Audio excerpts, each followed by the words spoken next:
Have you ever looked at something and thought, hey, that's diverse or that's different? And it's powerful and it's needed as we explore this wonderful topic with rock guitarist Jared Hartman with the world-renowned rock group Flyleaf. Of messages of, how you saved my life. We got so many that, just were like on the brink of suicide. Like, man, you're a fascinating dude, man. I'm serious, bro. And let's take a ride with Mr. Jared Hartman of Flyleaf. Welcome to Backroads Truth, the podcast where faith meets melody. Hosted by ICMA Artist of the Year, singer-songwriter, Justin Todd Herod. Thank you, thank you, thank you. In Jesus' mighty name. Praise God. And even let rednecks like me get on TV, so I appreciate the Lord for that, man. We got stuff all over the floor in here, man. What's going on with this floor in here, Jared? Yeah, no, I brought what I do now, and so, just a little bit of, I got everything in there, so we could go from, metal to worship to anything in between. Metal to worship. That is going from like a back road to a like super lane highway here on Backroads Truth, and that's what we like. We like doing stuff that's like from the gravel road to like the 4-lane to the freeway all the way back down into the old river road. And today we're going to have a lot of that, man, because I heard you playing earlier and it's like, this guy's got it all. And man, you got an incredible story. You've had an incredible career in music. And when I say the word music, Jared, you know the rigors of all that and all the stuff that goes along with it, right? Touring and all that stuff, right? I do. Tell me a little bit about your touring life. Is it like mine, man? It'll wear you out sometimes, man. It will. So, we started in a expedition in a van and trailer, and so I guess I'll give a bit of backstory of it. Tell me about your band and your backstory. Just take off, man. Yeah. Push the gas now. Sure. So I guess we'll start from how I got into guitar. So it kind of all ties together. But so I was 13 or 12. I was 12. I was just going into middle school, and my parents wanted me to be in band in middle school. And so I thought drums were cool, and so me too. Yeah, they had bought me a drum set when I was a little kid, and so my parents they're from Austin. That's where I was born. It was in Austin, and then we moved up to Temple like in the late '80s. Because my dad works at the hospital here. That's what brought us to Temple. Right. And but in Austin they used to do like. They both got saved kind of around the same time, and they did these metal like coffee. They'd have like hair bands go at these coffee shops, and so they'd host these concerts. And so I was always around music as a kid. My uncle is very musical. He's really gifted. He's been in a bunch of all sorts of different bands, blues bands, like pop bands. He's actually composed like computer game music. And so he's done a lot of really cool stuff. He's really, really, really talented musician. Yeah. So I'd been around music. I wasn't super passionate about it though as a kid, or I wanted to play video games a lot. That's what I was super passionate about. I love video games. How old, if you don't mind me asking, man, bro? How old are you now? I'm 38. Okay, well, you're in that generation where that was kind of a big thing. Yeah, we got the first like home internet connection, and I got into PC gaming like really early on too. So I learned how to build a computer when I was like 15, and Guy, here you go, redneck host, and we got a guy that builds computers. The only guy can do that, man. That's great, man. It's great. That was my only thing about, whenever we did move out to the country, I was like, oh man, the internet. We're not gonna have internet out here. And it's changed over the years, but it was an adjustment when we first moved out to the country. Sure. Yeah. But also having kids, I don't play games that much anymore. So I remember when my boys, man, we moved. I live out in the woods, man, and my boys, when they were growing up, they're like, Dad, we've got to get Wi-Fi. And I was kind of like thinking, what do y'all want? Is that like a bicycle part or something you want? I didn't know. I really didn't, man. Yeah. I hadn't, and they said, we got to get Wi-Fi. And I'm like, what are you talking about? They said, internet. I'm like, I know what the internet was, Wi-Fi. They said, well, it makes, you have internet. And I'm thinking, well, man, I don't know how to get it. So the only thing that was going on, I hope I don't get in trouble, but there was one that was on there. It was something net. It was the first one. And it guaranteed, it said, rural communities, we will give you, internet, and it's going to cost you like $1 million a day or something. I thought, okay, I want my boys to be happy, and so I got them out there. And as soon as I turned it on, man, it's like it went about 8 seconds, and all of a sudden everything was just pixel, like that. Yep. It never worked, man, back then. Yep. But they were so happy they had that 8 seconds of joy, man. And now we've got a pretty decent one, but it is essential nowadays. It is. It really is. Yeah, You got to have it, man. You got to have it. Yep. But I didn't really, they wanted me to get into music, like band, do something extra, got to get out of just video games, trying to get me Get out of the bedroom, man. Yeah. So I was like, all right, I'll do band, whatever. And I was like, I'm going to play drums, right? And so we go to the tryout. So the first thing I go to is drums, and you do the test where you drop the stick. They're like, no, that's not you. Like, I didn't drop it with enough rhythm. And so it was that was the test, and you didn't get it. So you move on. And so I move on to, I think, trumpet, and saxophone. I tried to make a noise on the thing. Yeah. And I couldn't do it. So they're I kept going down. Finally, it got to the clarinet, and it made a noise. So you're on clarinet. Dang. And so as a sixth grader, I quickly learned that B flat scale real quick, man. I quickly learned that there weren't many guys that were playing the clarinet. It was me and one other guy that got made fun of a ton. And I was like, and then I was telling my parents, I can't be made. This is what they're making me play. I'm going to be made fun of. I got to get out of this. So, it's a different time. It is. I can almost see, man, trying to impress that girl with that. It's a different thing with a guitar. It really is, man. So my sister, a few years no before offense that, to our clarinet player out there, by the way. Kenny G, you're holding it down. Exactly. So my sister had gotten an acoustic guitar because she was really into country music, and she never played it or anything. And we had it sitting at the house, and I was like, and they're like, well, they'd like me to do something with music. Yeah. I was like, I'll play that guitar. I'll learn how. Dang. And so I'll take lessons. If you let me get out of the band with the clarinet, I'll really do that. Yeah. That was the trade-off? Yeah, that was the trade-off. Right on. So they're like, okay, but you have to, take lessons. And so they kind of forced me into it, which is good. So I took a couple lessons, and I'm left-handed, and the guitar was right-handed. Really? So, yeah. And so I didn't know. So the guy that was giving me lessons, he just said, "I'll just do it. You'll just learn." So I'm left-handed, but I play right-handed guitar. So you didn't do the Jimi Hendrix flip over or something like that? You just went in and learned it right-handed? Just learned right-handed. And so, wow. Yeah. That's a story in itself, man. Not many people can do that, man. Yeah, so I have a lot of control, with my left hand. So, dang. But the rhythm, I had to work really hard with rhythm, and that's what I mostly did in Flyleaf was rhythm. And so your left hand is like, I could with my left hand, I could play rhythm. I heard that a while ago coming out. But that was, that's this hand. Now with my right hand, I have to really practice to get it steady and because it's not natural. It's more natural. Okay, I got you now. I see what you're saying. So, you had to work that through, man. Yeah, I got you, man. So, but I have a ton of control over the strings and everything with my left hand, the dominant hand. So, yeah.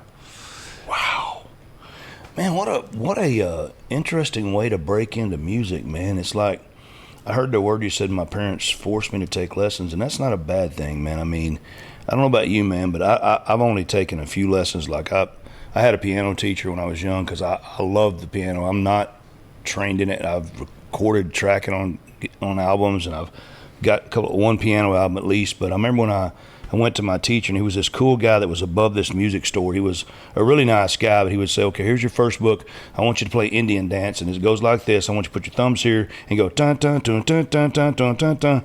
And I'm like, man, that's cool. Then I would go home and hear Sister Christian all the time. Let's go. And I'd go back and be so proud. I'm like, look, I can play this song by Journey. He said, that's not what I told you to do, Yeah. Or Night Ranger, Journey, or Elton John, or whomever. And I was like, man, look, I learned this. And he said, you're not doing it right, though. And so all of my learning was all from my ears and from my heart and my feel, but it wasn't never done the right way. So if somebody puts a sheet of paper in front of me and says, play this, I really can't do it, man. I cannot do that. Can you do that? No, I have no formal I took some lessons. I learned some chords. Okay. And then I've I can't read music, anything like that, and I can't even always pick it up by ear. But I know the notes for the most part, on the neck usually. Sometimes I'll turn the tuner on and check. Yeah. So it's more feel for me. There you go. Wow. Hey, what do you think, man, about, because I very rarely get another electric guitar player here. We had one the other day, and we talked mostly about influences people. But what do you think about that comparison between people that play technically, which I love, some of that, but also I think some of the best guitar players, in my opinion, and that I like, they're really just instinctive. They feel it. My rule of thumb has always been, if I can hear it in my head, like the melody, then I can try to reproduce it, and play it. That's kind of the way my technique's always been. It may not be the right thing, but if I can hear it, I'll find it and I'll play it. But do you think it's good to have a little bit of both? Or you kind of think the feel thing, to me, that's kind of where I gravitate to, is what I feel and how I want to express it and stuff like that. Yeah. And I mean, so yeah, a lot of times kind of tying back in too is when what really got me into guitars whenever I became friends with the other guitar player in Flyleaf. His name's Samir. And so that's like, I would take the lessons and I'd play a little bit, but like I didn't really become like passionate until I started playing with my friend, because he was really into guitar, and we met him and I started hanging out all the time. Like he'd be at my house every weekend, and so we'd play video games, we'd play guitar, and then that's what really got me to actually start getting better. And my parents, my grandparents actually bought me they bought me an American Strat, so I had they bought me like a nice guitar, and then that really motivated me to play too, because I was on the acoustic, I was on like this really nice electric guitars, making the sounds of the music that I was listening to, so that's what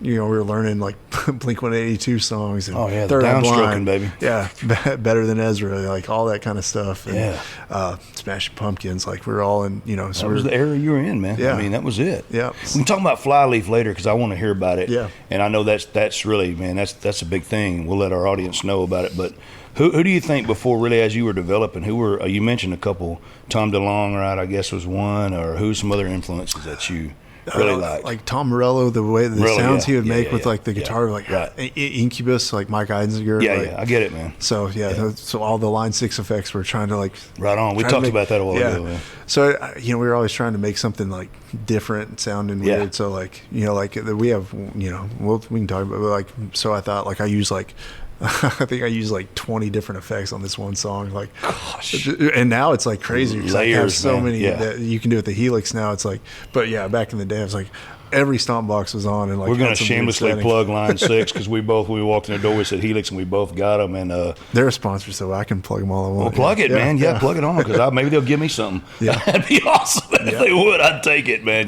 But I've been playing Line 6 ever since the Pod, man. The 1.0 was my main one. The 2.0s, and I had the XT, all that stuff, but I still got the original 1.0. It is beat up to high heaven, and I played it live. I played it in the studio. And I loved it, because that black panel, there was one thing. The black panel sounded like a Fender black panel to me. I will say that. It sounded right. Yeah. And then they started kind of going, no offense, please don't take it wrong, they started going toward the heavy metal player more, and it kind of got away from us country and blues guys, because all the stuff started being kind of, it felt like geared that way, Yeah. But sure. Man, with that black panel, and they had the little small tweed on there, that was a country guy's dream, man, because, boy, you could dial that sucker in and make it really clean up nice. And so I love that stuff too, man. So I'm sorry, I didn't mean to interrupt you. Oh, but no, you're good. I don't get a chance to have another electric guitar player on very often, man. That's great, man. Yeah. Great. And you had the influences, but also you had the heart for it, man. And that's what I see in you, man. You just said when you got that guitar in your head, it was kind of life-changing experience, man, I'm sure, for you, wasn't it? Yeah, no, and I never. I guess the other thing too is I never realized it'd become a career. It was the thing that was fun that we were doing. We're all the local bands we'd go play, and then we started playing around Texas, Austin, Dallas, Houston. I was 15 at this time. Dang. we got signed. And you were touring then, man? We got signed when I was 18. I had to graduate. Are you early. Serious, bro? Yeah, it was crazy. Man, what a deal, man, to start that young in that, man. What did Mom and Dad think about that when they so that they kind of grew up around it and thought because they were metal people too. Yeah, they love music. They still love music. Or hair band people. Yeah, they still love music, and they still go to shows, and so they're I think that helped a lot too, because they're really supportive. always supportive and always go to every show that they could. And before we got a band van that I think we got from an old Methodist church, but my parents let us use our excursion at the time, and so we'd pile those everything things in. are still back out there, man. Yeah. There's a lot of gear in those things, dude. Oh yeah, the Guarantee drummer still has an excursion. Yeah. Really? So yep. I see them on like Facebook Market and stuff all the time. I want to buy one because, man, it's like so much room, man. You get lost in that thing, man. I wore them Suburbans out. I'm driving one right now as I pile all my stuff in there. I mean, that's a great touring vehicle too. Not as good as the Excursion, man. That's a good one. Dang, man. Yes, we had an old '88 van that we. Our drummer, James. He lives out in Rogers, and he's an incredible woodworker. He's always been handy, and so that's what he does now. He made before it was like a thing. He made bunk beds in the back of our van, so we could sleep 4 people in the back of the van. Yeah, so we did. I think we did like 7 or 8 national tours in that van before we went to a bus. Yeah. Like coast to coast type stuff. Yeah, like we were opening for Stained, like following them on a bus tour in a van, and now it's That's pretty cool working with Aaron, man. He's a good dude. Oh, he's real nice. Yeah, I like his stance now, dude. Big time, dude. He's my kind of guy, man. Yeah. No, he was really he's actually the one that got our label to get us a bus. Are you serious? He made a call. He's like, hey, your band's gonna run ragged. You got to get them. They got to get rest. They got to Right on. Yeah. Man. So he was cool. He was really cool to us, and yeah. That's cool, man. Yeah. My first bus that I had was a 8V71 GMC Greyhound that had been gutted out and converted into a tour bus, and they'd put these guys built bunks like that, but the bathroom was that old original Greyhound bus, had that push button flush thing on it, man. Yeah. And it still had leftover smells from passengers of yesteryear, man. I'm telling you, man, it was a dude's coach for sure, man. I ain't lying. It was not designed for females. And I took a blind bass player and another drummer on the road in that thing like you, and just went all around the country with that thing. And I drove it, and it had a wet clutch. Okay. And that means when you've got to wait for that thing to whine just in the right sonic level when you shift it, man, because if you don't, it'll just and I mean, I never got the hang of that thing, dude. I had to drive it until I finally just stripped it all to pieces, but it was fun times. And sleeping in the bus was a fun season for me, man. Yeah, it really was. no, that was my favorite way to, like, because we've done the fly date thing, but always my favorite was being on a bus. Like, that's feeling, always man. fun. Yeah, the diesel smell and just pulling into a place and getting in your rack and thinking, man, I'm living this dream finally, man. But it ain't easy all the time. No, it's not. We so yeah, right after we got signed with Flyleaf, I got married, and they were cool that they let wives were allowed. They were really supportive of family and everything. Yeah. So we shared a bunk, me and my wife. Like, are you serious, dude? Yeah. So we got married, and 3 days later we met the tour bus in Arizona to start tour. No kidding. Yeah. What was she like out there? Did she like that kind of deal? Or I know she loved you, but I mean, she probably but she take to it pretty good. Yeah, no, I mean, it's an adventure. It is, man. You're on a bus. You're living with it's family, but it's everyone's lives differently, thinks differently, and you're on this tiny bus crammed together, and so Golly. But I mean, it was really good times, a lot of fun. We got to see the world. I mean, that first year we were married, like we did a European tour. Like we went to basically every state, went to like 40 countries that year, and like just got to see the world. And like, it was a cool time because it was like a long, long honeymoon, really. And so we were home. That, man. Yeah, we were home. Like we didn't have a home. We didn't have an apartment. We just like kept an address at her mom's for a little bit until we ended up buying a house after we That's beautiful, brother. Yeah, so. That's beautiful. And you really got to make some memories, man, with your wife, man, doing that. That's beautiful, man. I mean, and I tell you, man, I was sharing with so many guests we've had. I've been doing this 30 years. I haven't been on any, just Canada, man. I went all over that place, man. But man, being away from my wife, man, it's been the most torturous thing, man. It's not that, it's just a part of you is not with you, man, and honestly, man, I love hotel living. I don't have a bus anymore. It's just too much work, man. Yeah, it's too much work. I don't have a band anymore. Just bring guys out when I need to, do a lot of solo stuff, things like that. But I love the suitcase, guitar case life. I like throwing something in a vehicle or getting on a plane because I love to travel. It's got to be in your bones, man, if you want to do it. I mean, that's to be a musician. Yeah. But the thing now at my age and just doing it for so long, I don't like being away from my wife, man. She pops in here every now and then she can't travel with me the way I go, man. But it's like, just to think about that when you said that, to have your wife with you on there in a bunk, man. God bless. That was some good times, dude. Yeah, so I'm sure it was, man.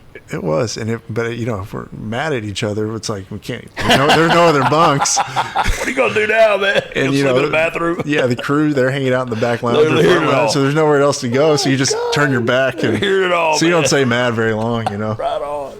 Love grows in small places. That gives it a new meaning, right? Yeah. Dang, man, what an exciting young life, bro. Yeah. Crap. It was the best. Yeah, it was fun.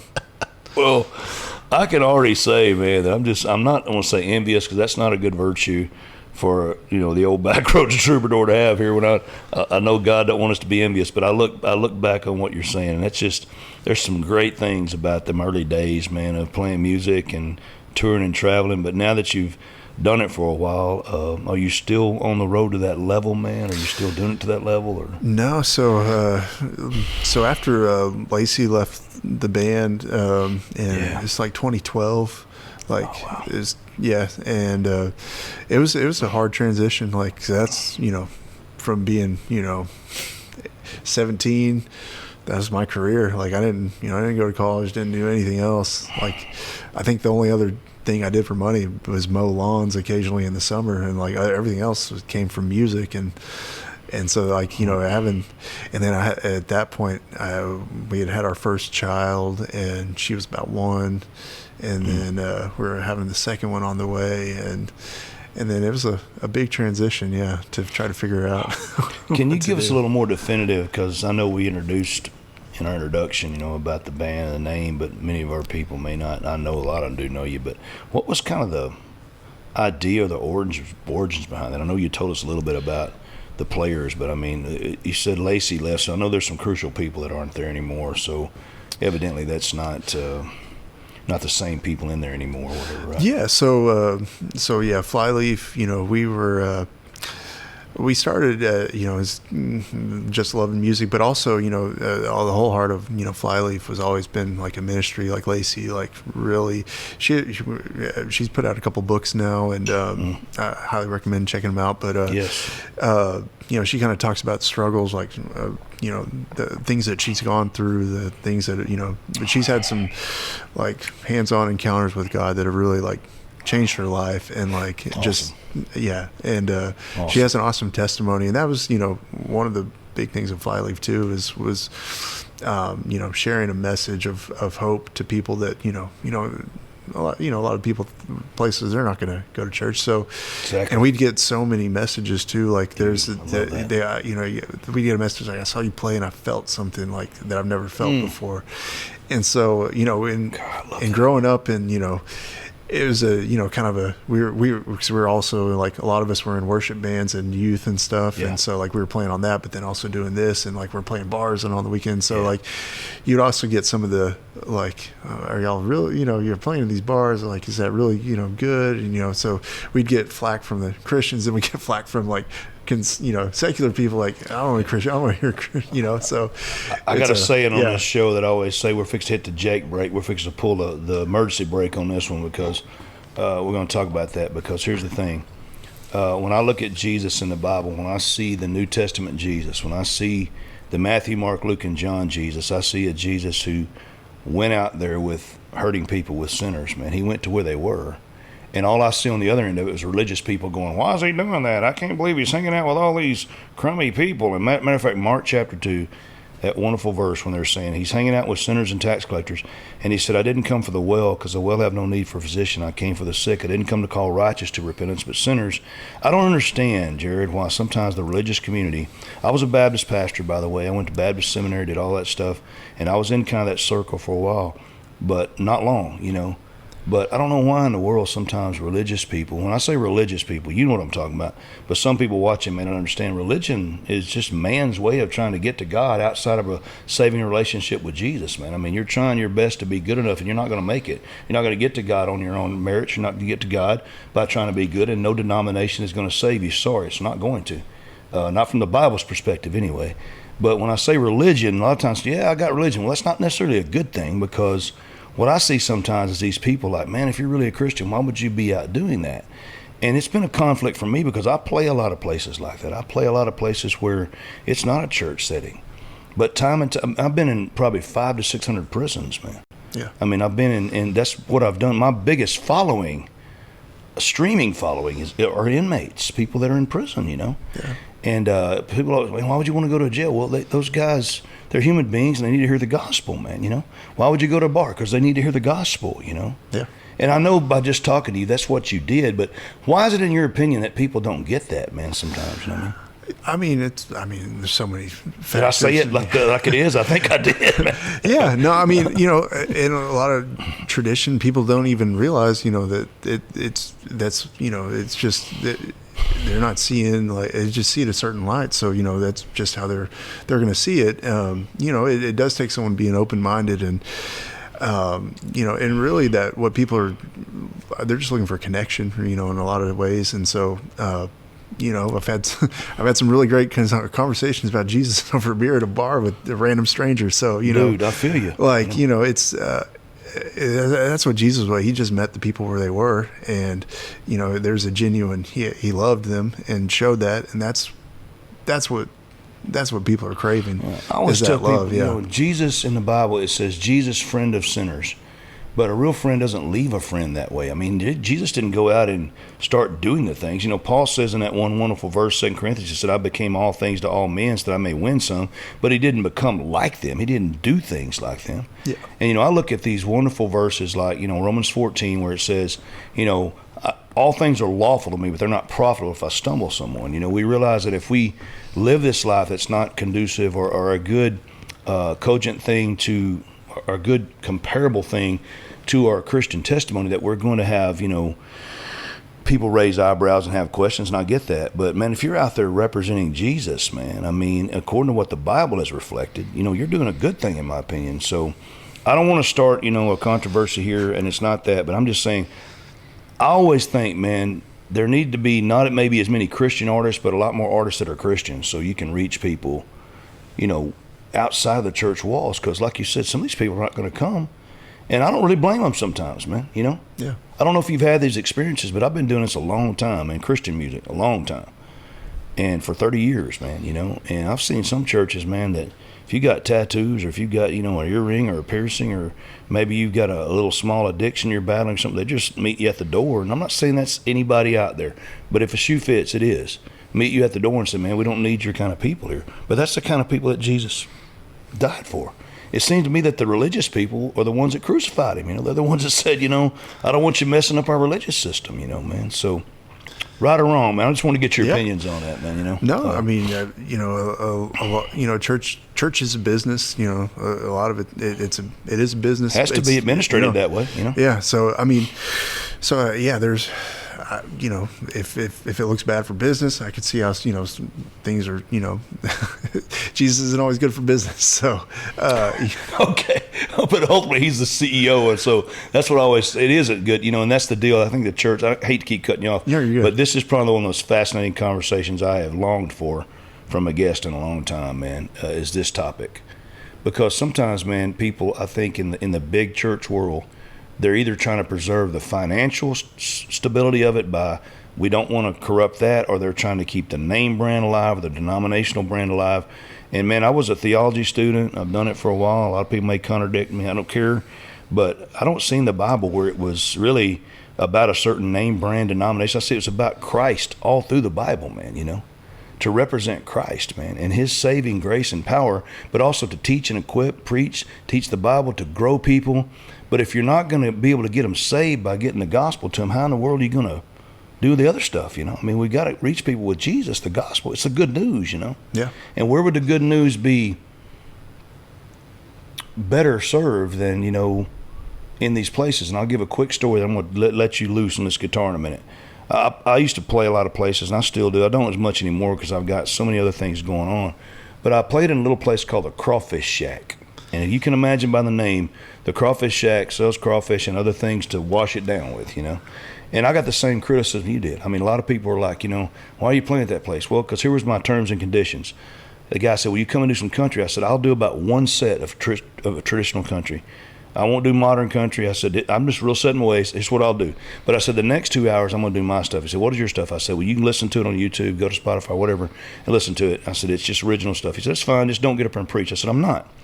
But at my merch table, me and my wife would talk to people any way we wanted to. Sure. We would talk to them. And so that went on, and about 2 years later, I'm over in Mardell in our area. That's a big Bible bookstore, And I'm trying to find a Bible for my mom, that she said, go pick me out a good study Bible to give to somebody. And I'm over at camo britches on, ball cap on. This little young blonde-haired girl comes running up to me, man. She's, are you Justin? Are you Justin? I said, I kind of stood back. I said, yes, ma'am, I am. She said, are you Justin Herod? I said, yes, ma'am. She said, do you remember me? And I said, no. She said, my name's Cheyenne. And I said, how you doing, Cheyenne? And she said, you don't remember me from the Crawfish Shack? And I said, no, ma'am. She said, well, you were over there, and you were playing over there one night and said you and your wife prayed for me at your CD table and stuff, and said, I got saved, and now I'm in here trying to buy some study stuff I'm leading the girls' Bible study at my church, And the Lord reminded me right there, said, you know what? Let them say what they want to, man. Let them say it, dude. Yeah. Because I'd rather do that, man, than close the door on somebody that... But one thing we can't do, Jared, is go out there and say, man, because I'm out here, I'm going to start acting exactly like these people, because it is our life that we have to live compatible with that, with our faith, right? Absolutely, yeah. Right on, man. Dang. I'm so glad you're here, man. I'm glad to be here. I like to see wheels turning in people. I just love it, man. I like intellectual conversation but when it comes to stuff like this, man, I love it, man. I don't know if I'm qualified. My wife would be. She went to seminary and all that. I'm not saying I am either, but I pretend to be. I try to be. But when we're talking about this, these topics don't get covered very often, do you know what I mean? Yeah. No, that's so when you would do something like that, man, you would be out, Flyleaf would be playing, and people would say, I feel something. What were they feeling, in your opinion? What do you think it was? Before, every show, like, the heart of the band was, we always pray for his presence to be there and to, that, we'd pray for the people there. And, right on, man. We got tons of messages of, how you saved my life. We got so many that, just were like on the brink of suicide, like had, suicide. And there's just like emails and like notes and so many of them. And cause that's one thing like Lacey struggled with, that she talks about in her book. And, it was a really big testimony. Like she had told God, like that, I'll just go ahead and tell it, but, she had told God, like, if you're real, I'm going to kill myself, like, today or whatever. And, like, she ended up going, her grandma, like, dragged her to a church, like, that Wednesday night or something. And she tells a story that this old man said, he, like, stopped the sermon. He said, I got to say something. There's a young lady in here. I might be messing it up, but you're having, thoughts of, suicide, and God wants you to know that's not your story.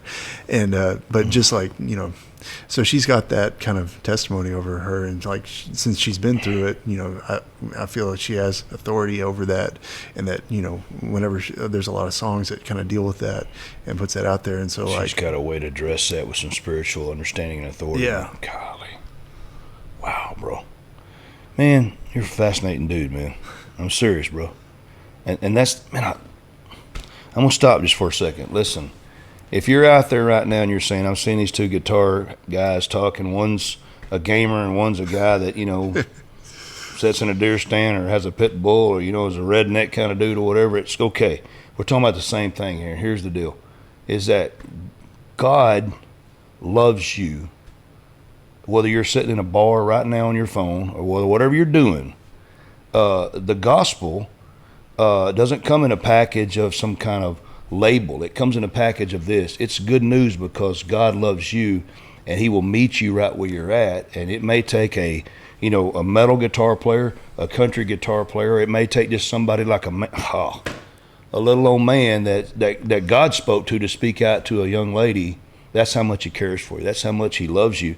That's how much he wants you to be able to know that it's not about religion. It's about a relationship with Jesus Christ. That is what we have. I didn't always have that, but I have it now. And so, am I perfect? No. No one is. But I tell you what is perfect. Christ's love for you is perfect. And he puts it in imperfect people that play electric guitar and play PC games and got a great smile, man. And so with all that being said, combine that awesome smile with those awesome ambidextrous hands, and I like that word, right? Ambidextrous. You are, man. Ambidextrous, man. Right? So, yeah. So do your ambidexterity and grab that Paul Reed Smith. Can I say that too? They endorse you too? Oh, yeah. Mm-hmm. You dog. Big shout out. PRS. Thank you. You dog, man.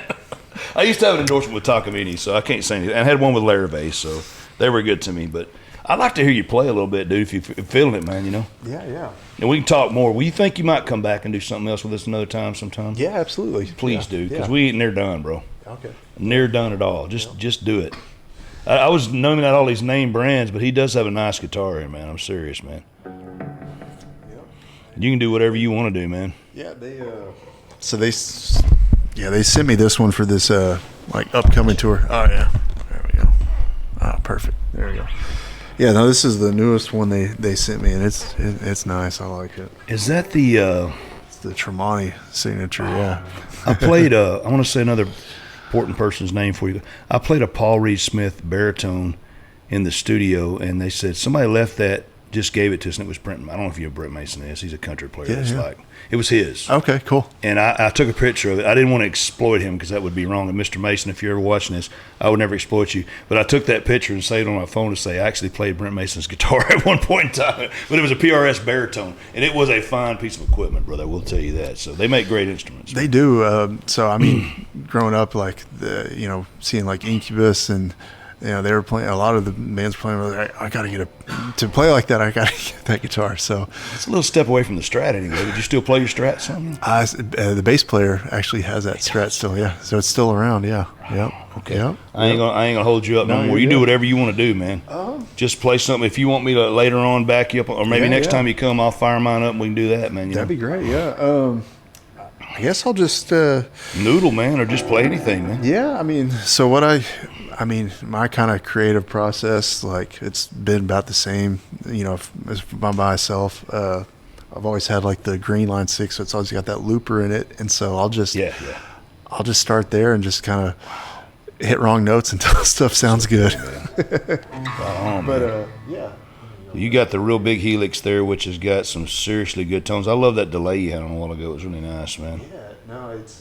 I'm still learning how to use it. Like Me too. It's. With a full-time job and kids, it's hard to find time to do it. This stuff nowadays is for the highly educated, man. I mean, no offense to these companies, but they're for guys way out of my pay grade. But I'm learning as I go, man. On it, Oh yeah. Learning as I go, and I like that. I'm gonna have to check that one out a little deeper, man. Yeah, this is one I downloaded.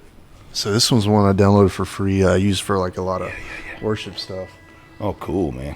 It's I already like it. It's like layered, baby. Yeah, it's got a lot of like these really great delays, and it just makes it sound like real full and it's layered, man.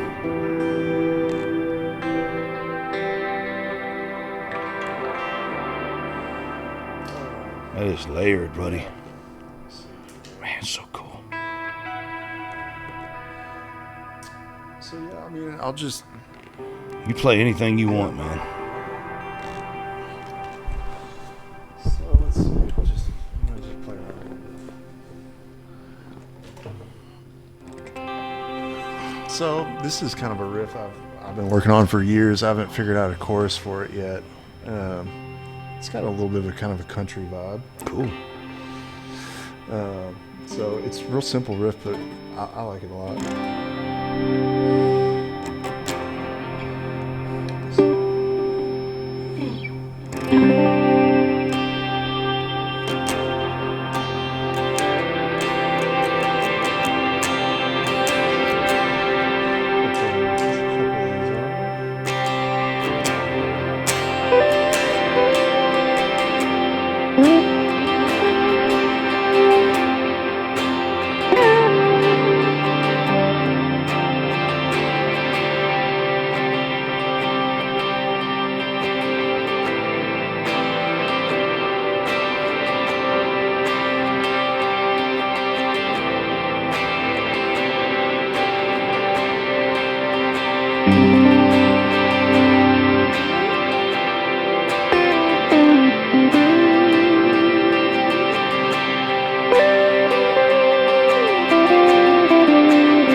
PC gamer meets a country boy, man. But I like that, man.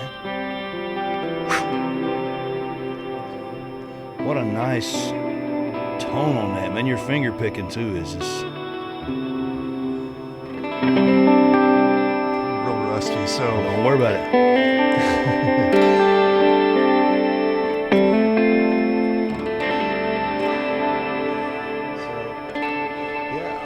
You may just, man, if you do you solo some, man? Do you like to it seems like you're a chord player guy. Yeah, a lot. I'm more. Yeah, You're a rhythm player, man, yeah. and very well. You know? Yeah, ideas are cool, man. Yeah, I can't. I'm sure if I sit down and do it, I can learn, but I haven't really yet. I tried to play some Slipknot stuff here and there, but It's out of my wheelhouse, buddy. I'll tell you, that right there is a lush sound, buddy. Ah.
That's really cool. Oh man, hey, I'm just sitting there just fidgeting around, man. I'm more enjoying the tones and not the ambience. And we are going direct, by the way, studio audience. So if you or studio people or whatever people, live people.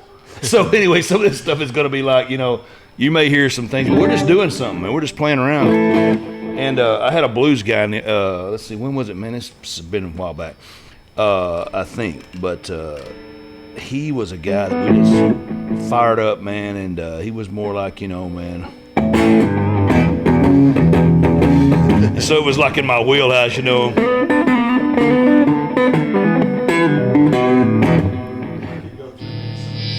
whatever you want, man.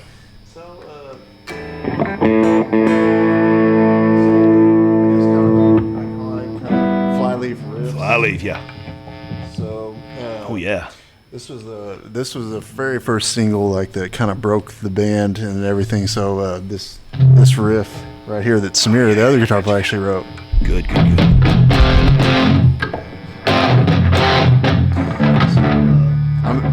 You in drop D? Yeah, we play everything in drop cool, tune. man. Yeah. But you're in drop D now or drop C? Drop D right now. Mm-hmm. So yeah, this riff goes.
Do you ever use a kill switch, bro, on your guitar? Do you ever have those? Did you ever do one? Kill switch? No. You did? That was a big deal. That was like, that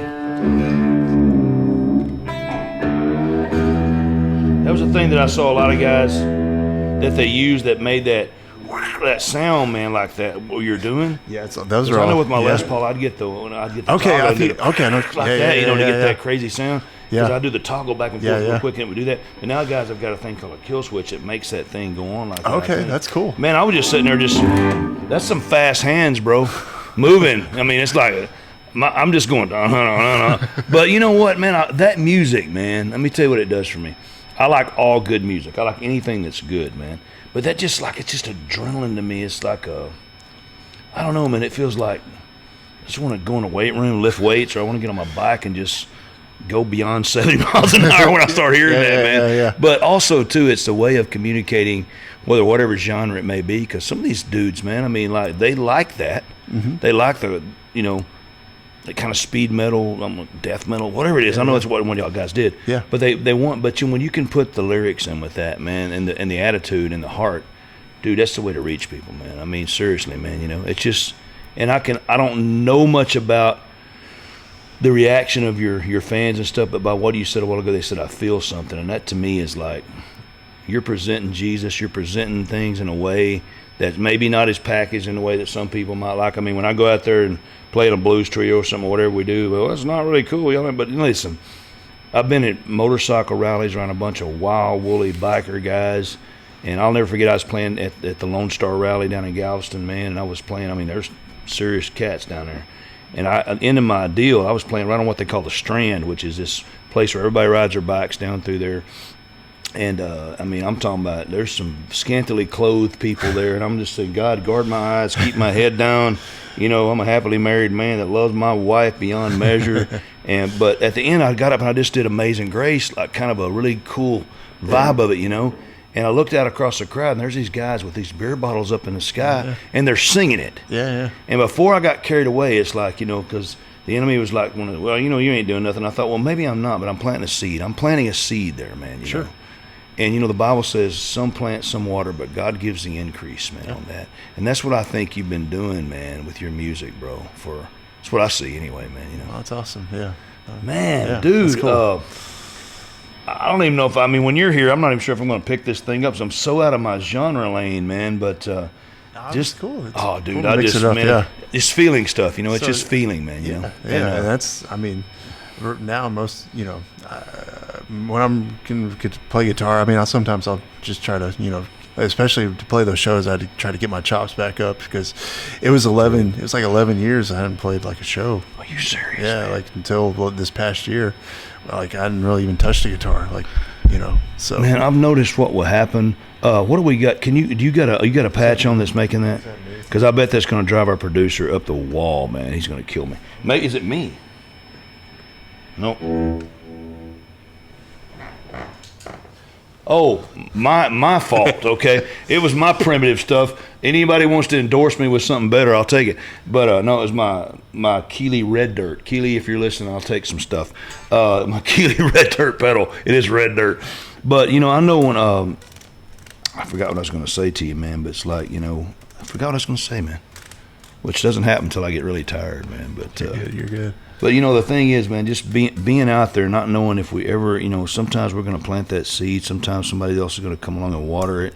And we can't get discouraged that, we haven't done something if we do it in the name of Jesus. That's, guess what I'm getting at, man, Yeah. And, man. Because we never know what, what our little has done, We don't, man. We don't, bro. We've heard so many stories of, like, years and years have gone by. And they're like, we saw you at this tiny club in, like, really? Denver. And it's like, man. you changed a lot, like crazy stuff. Like, yeah. And you probably won't hear all of it until you get to the other side, bro. When you're standing up there before the Lord and you may see somebody. Yeah. That's everyone, though. That's what I was going to say. That's what keeps me motivated doing this, man, is that you probably have experienced the money side of it. I really haven't. I mean, I've sold a few records, man. Made a living, and but I know that my motivational thing is the letters I get from inmates, the emails I get from people, the things that I hear about, hey, man, it touched my life and it did this or it did that, and knowing it someday, to hear him say, well done, well done, man, my good and faithful servant, that's the thing, man. And I don't know about you, man, but when I get tired and when I want to quit and want to give up, it's like I put my mind back on that, man, to say, one of these days it's going to be worth it all, man. I believe that, don't you? Oh, yeah, absolutely.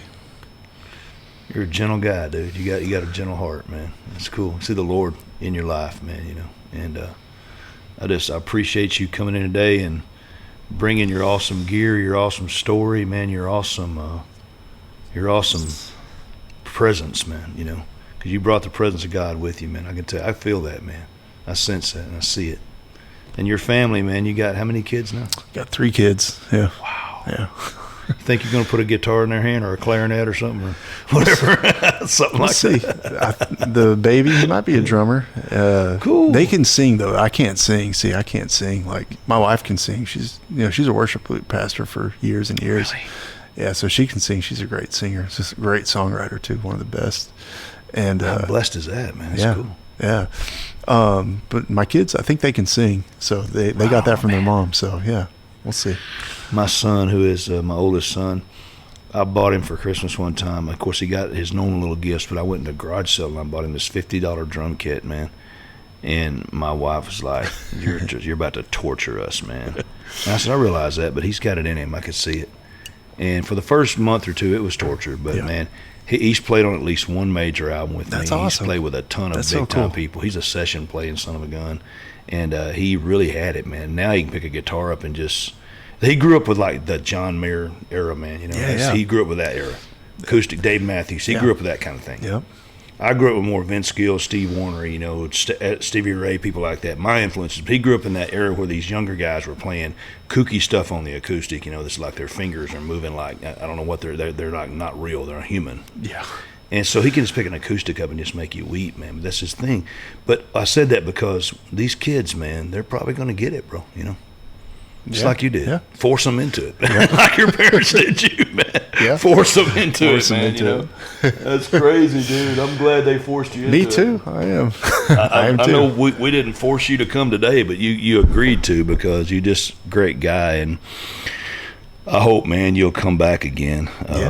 I know you got a lot more stuff going on. And I don't know if I'm qualified to jam with you because I'm way out of my lane here, but I just want you, man, to bring your rig back. Do you play acoustic some too? Yeah. That would be fun. Yeah. Man. We did that, That'd be cool, yeah. That'd be a good vibe to get on. And I'll either get you to bring yours or, if you don't want to bring one, I've got plenty. I've got more. It's funny, man, when you're a guitar player, And my wife always says, do you really need all them guitars? And the answer is really no. But it is yes when you go in the studio and stuff. You've got all these different voices, these different things that happen and blah, blah, blah, and all this kind of stuff. So anyway, man, so I just want to thank you, man, today for your heart, man. I like to see people that are just sweet-spirited people, man. You really are, man. You really are. You got a sweet, sweet spirit, bro. And I know that. I don't mean that as a joke, man. Just very sweet soul. No, I got you. Blessed are the peacemakers and those gentle, humble people, man. God exalts those kind of people, man. So listen, man, today what you've got a chance to see is a taste of different, man. This is the Backroads troubadour that's normally banging and twanging or hitting an acoustic or writing all these country songs, but we got a guy from the group Flyleaf, as you've heard, and it's different, man, but I like different. Man, God likes different. And God likes different so much that he created people different. All of us are different, but we have one need in common, and that's the gospel. That's to have hope, to have peace, to have eternal life, and to have an opportunity to, as my brother said, feel something. But what we're talking about feeling is not emotional. It's not even intellectual. It can start there. We're body, soul, spirit, so it can start with your feelings, but it works its way down this back road, this tunnel drive into a place called your spirit, where the greatest need of mankind is found, and that's in his spiritual essence, which means that we need to have something that fixes the ultimate problem of the ultimate part of man. So, and that is that we have a flesh body, we got this soul body, but we also got a spirit body, but the problem is this flesh and soul body is just messed up, man. It's just messed up, bro. Like me and Jared, we're talking about, like, you know, we go in these places and people, why are y'all out there with these jacked up people? Because we were one. And we need the same help that they needed and possibly you need today. So if you do, here's what the Bible says about that. It says, to all of those who call upon the name of the Lord, he'll in no wise cast them out. If you call upon him, he's going to be there.